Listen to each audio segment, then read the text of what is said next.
আগের ক্লাসে আমরা দেখেছিলাম যে দুইটি ডিভকে আমরা হরিজেন্টালভাবে অর্থাৎ পাশাপাশিভাবে কিভাবে নিব এবং একটি গুরুত্বপূর্ণ সিএসএস এর প্রপার্টি দেখেছিলাম ফ্লুট, যেটাতে আমরা দুই পাশে নিতে পারি এবং ইউএল এলআই মেনুবার শুরু করেছিলাম। তো আজকের ক্লাসে আমরা দেখব যে ইউএল এলআই ব্যবহার করে আমরা একটি নেভিগেশন বার অর্থাৎ মেনু বার কীভাবে সুন্দরভাবে তৈরি করব।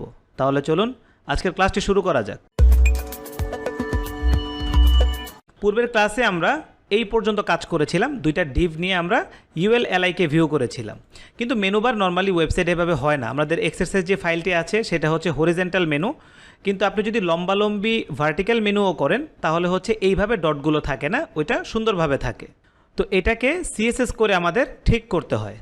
তো সিএসএস করে ঠিক করার জন্য এর আগে যখন আমি বলেছিলাম যে সব সিএসএস সব ট্যাগের সাথে প্রপার্টিগুলো ব্যবহার করা যাবে না, যেমন এখানে কিছু সিএসএস আমরা দেখব যেটা হচ্ছে ইউএল এর সাথে কাজ করে, আবার কিছু সিএসএস হচ্ছে আমার এলআইয়ের জন্য প্রয়োজন হবে। তো শুরুতে আমরা কোডে যাই। কোডে যাওয়ার পরে এখন এই যে ইউএলটা করেছি, প্রথমে এই ইউএলটার জন্য আমরা একটি ক্লাস করতে পারি অথবা সরাসরি ইউএলকে আমরা ট্যাগ হিসাবে সিএসএস করতে পারি, কিন্তু সেটা আমরা কেন করব না, ইউএল আরও নানা রকম কাজে আমাদের ব্যবহার হবে। তো আমরা প্রথমে এখানে একটি ক্লাস দেই, ক্লাস ইকুয়াল, এখানে নাম দেই নেভ, এতটুকু আমরা রাখি। তো এই ক্লাসটিকে আমরা উপর একটি ক্লাস ওপেন করি, ডট সেকেন্ড ব্র্যাকেট দেই, এন্টার দেই।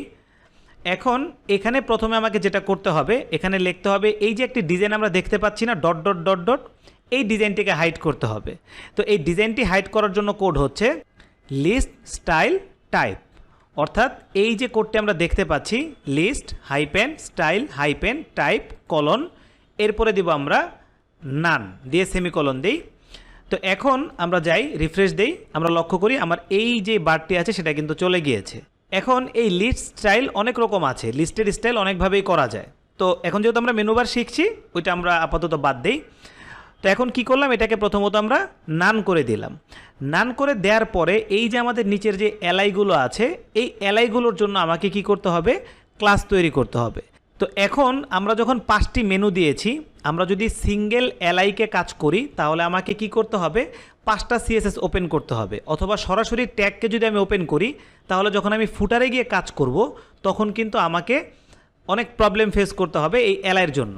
তো এখানে যেহেতু 4টি এলআই আছে, আমরা সরাসরি ট্যাগ দিয়েই মেনুবারটি ডিজাইন করি। এরপরে আমরা প্রপারলি কিভাবে করব এটা আমরা পরে দেখব। সিএসএস এর আরেকটি টাইপ আছে ব্যবহার করার, তো আপাতত ওই দিকে আমরা না যাই।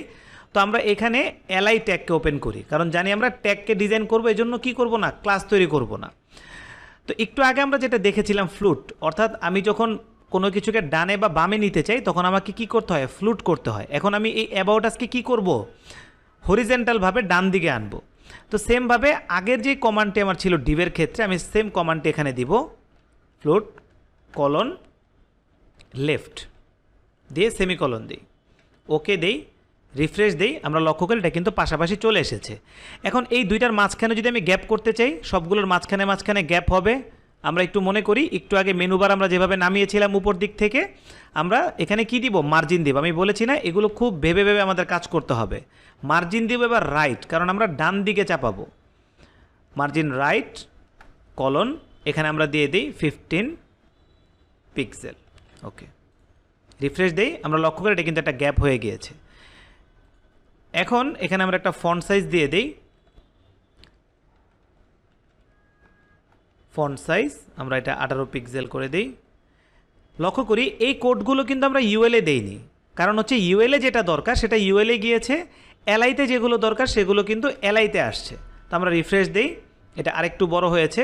তো আমাদের যদি আরেকটু গ্যাপ দরকার হয়, এখানে আমরা রাইট পিক্সেল করে দিই 25, রিলোড দেই, এটা আরেকটু গ্যাপে চলে গিয়েছে। তো এই হলো প্রথম মেনু, আমরা পাশাপাশি মেনুবারকে নিয়ে আসলাম হরিজেন্টালভাবে ইউএল এলআইকে ব্যবহার করে। এখন হচ্ছে এটাকে আরও সুন্দর করার জন্য আমরা আমাদের ইমেজটিকে ওপেন করি। এখন আমরা লক্ষ্য করি আমাদের মেনুটি কিন্তু এরকম হয়ে গিয়েছে। তো আমরা এটাকে আরও গ্যাপ দিতে পারি, যেহেতু ওরা অনেক গ্যাপ দিয়েছে, যেহেতু আমাদের এক্সেসে এখন সব কিছু চলে এসেছে। আমরা এটাকে 35 করে দেই, ফন্ট সাইজটাকে 22 করে দেই, রিফ্রেশ দেই। তো এখন দেখি আমরা আরেকটু গ্যাপ হয়ে গিয়েছে, তো আমরা আমাদের মতো চাপিয়ে নিব। এই গেল সেকেন্ড ধাপ। এখন যদি কালার চেঞ্জ করতে চাই, কালারের কোড আমরা জানি, কালার দিব, দেন কলন দিব, HTML এর কালার কোডে চলে যাই, হোয়াইট কালারটাকে নিয়ে নেই, নিয়ে আমরা পেস্ট করি, সেমিকোলন দেই, রিফ্রেশ দেই, আমার লেখা কিন্তু হোয়াইট হয়ে গিয়েছে। এরপরের কাজ হচ্ছে, এখন কিন্তু আমরা লিঙ্ক করিনি, অর্থাৎ আমি মাত্র এলআইকে ডিজাইন করলাম, ইউএল এলআই করে আমি একটি মেনু বার তৈরি করলাম। তো এখন আমাকে করতে হবে, আমি যদি এটার মধ্যে লিঙ্ক দেই তখনই হচ্ছে আবার চেঞ্জ হয়ে যাবে। আমরা দিলাম ahref ইকুয়াল ডাবল কোয়াট, আমরা দিলাম index.html, আমাদের হোম পেজের যে লিঙ্ক থাকবে এর আগে আমরা দেখেছি সেভাবে পেস্ট করে দিব।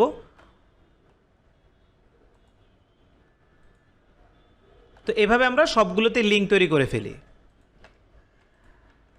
যদি আমাদের লিঙ্ক না থাকে এটাকে আমরা হ্যাশট্যাগ দিয়ে রাখবো, এটাকে আমরা হ্যাশট্যাগ দেই, ক্লোজিংটাকে কপি করি, পেস্ট করি। ওকে, এখন রিফ্রেশ দেই, আমরা লক্ষ্য করি সাথে সাথে আমার হোয়াইট কালার চলে গিয়েছে। এটার কারণ হচ্ছে বাই ডিফল্ট যখন আমরা কোনো লিঙ্ক তৈরি করি তখন একটি আন্ডারলাইন এবং একটি কালার অটোমেটিক পড়ে যায়। তো এই ডিফল্ট সেটিংকে আমরা কিভাবে পরিবর্তন করব? এখন যদি আমরা এই এ ট্যাগকে কনফিগার করি, অর্থাৎ সিএসএস করি, তাহলে আমার পেজের সব লিঙ্ক ওইরকম হয়ে যাবে। তো সব লিঙ্কে ওইরকম করা যাবে না, সেটার জন্য করতে হবে, আমরা জাস্ট দেখি, এটার ডিটেলটা আমরা নেক্সট ক্লাসে শুনবো, এটাই একটু আগে বলেছিলাম। আপনি যদি ওয়েবসাইট ডেভেলপমেন্ট শিখে আপনার ক্যারিয়ার গড়তে চান এবং একজন সফল ফ্রিল্যান্সার হতে চান, তাহলে হচ্ছে এই কোর্সটি আপনার জন্য। আমি আলামিন Hossain, CEO and founder, star design BD. গত 10 বছর যাবৎ আমি সফলতার সাথে এই সেক্টরে কাজ করে আসছি। একজন ডেভেলপার, একজন প্রোগ্রামার হিসাবে গত 10 বছর যাবৎ দেশ বিদেশের নানা রকম ওয়েবসাইট এবং সফটওয়্যার তৈরি করার অভিজ্ঞতার আলোকে আমি এই কোর্সটি এমনভাবে ডিজাইন করেছি যাতে করে আপনারা একেবারে শুরু থেকে শেষ পর্যন্ত ভালোভাবে শিখতে পারেন। এজন্যই হচ্ছে আপনি যদি আমাদের এই কোর্সটি এনরোল করেন তাহলে হচ্ছে HTML এবং CSS একেবারে শুরু থেকে সুন্দরভাবে আপনি স্টেপ বাই স্টেপ শিখতে পারবেন। আপনি জানতে পারবেন যে HTML প্রোগ্রামিং কিভাবে করতে হয়, CSS প্রোগ্রামিং কিভাবে করতে হয়, এবং একটি ওয়েবসাইটের লেআউট, ওয়েবসাইট কিভাবে ফাংশন করতে হয়, একটি প্রপার একটি ওয়েবসাইট আমাদের প্র্যাকটিস ক্লাসের সাথে, এক্সারসাইজ ক্লাসের সাথে আপনি এই কোর্সটির মধ্যে সুন্দরভাবে পেয়ে যাবেন। এর সাথে আপনি আমাদের গাইডলাইন পাবেন এবং আমাদের ফোরামের মাধ্যমে আরও যেই অভিজ্ঞ লোকেরা আছে তাদের সাথে আপনি মেন্টরিং করে কাজগুলোকে সুন্দরভাবে শিখতে পারবেন। তো আর দেরি না করে আপনি যদি একজন সফল প্রোগ্রামার অথবা একজন সফল ডেভেলপার হতে চান তাহলে আজই ভিজিট করুন www.sikhon.com।